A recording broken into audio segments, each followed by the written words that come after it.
Hello everyone, and welcome to Eradication Season 12 Golden Gates. We're very excited to get the season underway. We spent a lot of time behind the scenes working on a lot of the ins and outs for this season. It's been a lot of back and forth, a lot of really trying to figure out how we want Eradication to progress going forward with some different ideas. And for this season in particular, we found a twist idea that I think is going to shake things up a lot.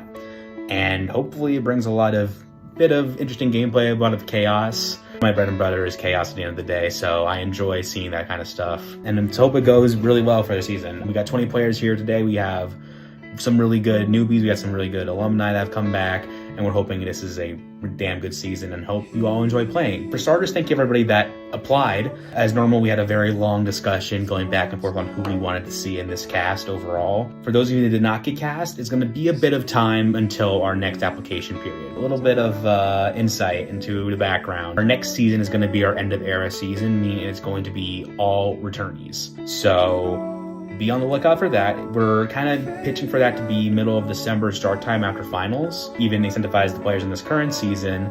Keep in mind, you're playing for an end of era season coming up right behind you.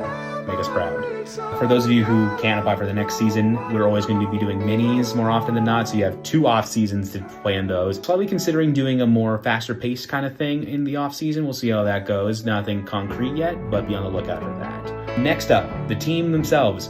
They do so much frickin' work. They are insane people that I love for what they do and what they bring to the team. They are insanely great people. They do a lot of work behind the scenes. Please give them a lot of thanks for the work they put into this season. And even for our new production members, they really stepped it up immediately and started helping out with twists, challenges, all the big stuff that we need for seasons to run. So if you see them around, give them a thanks. They are the foundation at the end of the day. Nothing that gets done in the server can be done without them and their support. So once again, thank you, team. To the game itself. First thing, big change.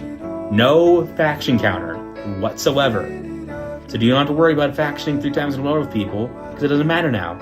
It does not matter. Instead, we are implementing a new system that we're calling the Badges of Honor. For every unique person you faction with, you get a little badge of them. We'll have like a little small graphic for it, so that way you know who you faction with already and you know how to keep that all situated. Eliminated players will count for this still. So for example, if you faction with somebody at the final 20 but get eliminated at final 19, they still count on your badge list, we'll call it. Now, why do you want to collect these badges? Why do you want to collect them? Because it's not like Pokemon, you don't want 8 of them only. Twice in the game, we're going to have gate rounds. At those certain rounds, whoever has the most amount of badges, or a certain amount of players that have the most amount of badges, will be able to move on to the next round immediately, no questions asked. They are basically safe for that round, no matter what. At the same time, they will also be sequestered/exiled from the game during that round. They will not be able to communicate with anybody. No game talk, they're just going to be alone in their thoughts. It will be made clear when the round starts how many people will be safe. Generally speaking, for both rounds, will be about half the cast. However,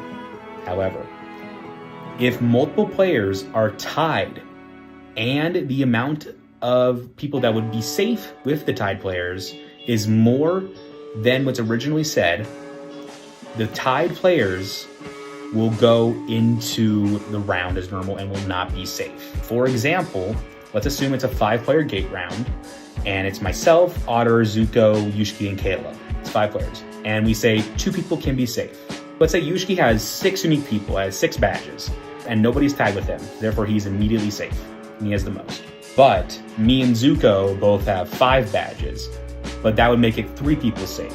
So therefore, me and Zuko are now no longer safe because 3 is now more than 2. And then we still have to play the round. And then we can't talk to Yushki. He's not able to be talked to because he's exiled, basically.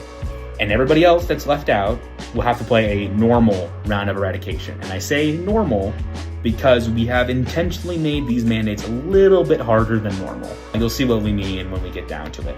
After the first gate round, all badges will reset. So your badge amount will be null and void. So therefore you can't make badges back with people that have already been eliminated at that point. So instead of a max of being 20 or 19, your max is now at a different point whenever the gate rounds happen. And I won't say when they're going to happen. have fun with that and fun speculating, because I'm not telling you shit. If you need a more in-depth explanation, we're gonna have a bit more of a general write-up in the bulletin board above where this message should be at. So read that if you need to. If you have questions, just ping the game updates role, me, Caleb, Otter, or somebody else. We'll get back to you as soon as we possibly can. And that is it. Thank you all for watching. And thank you all who have applied. Thank you all who are spectating. Thank you to my team. And let's have a good season.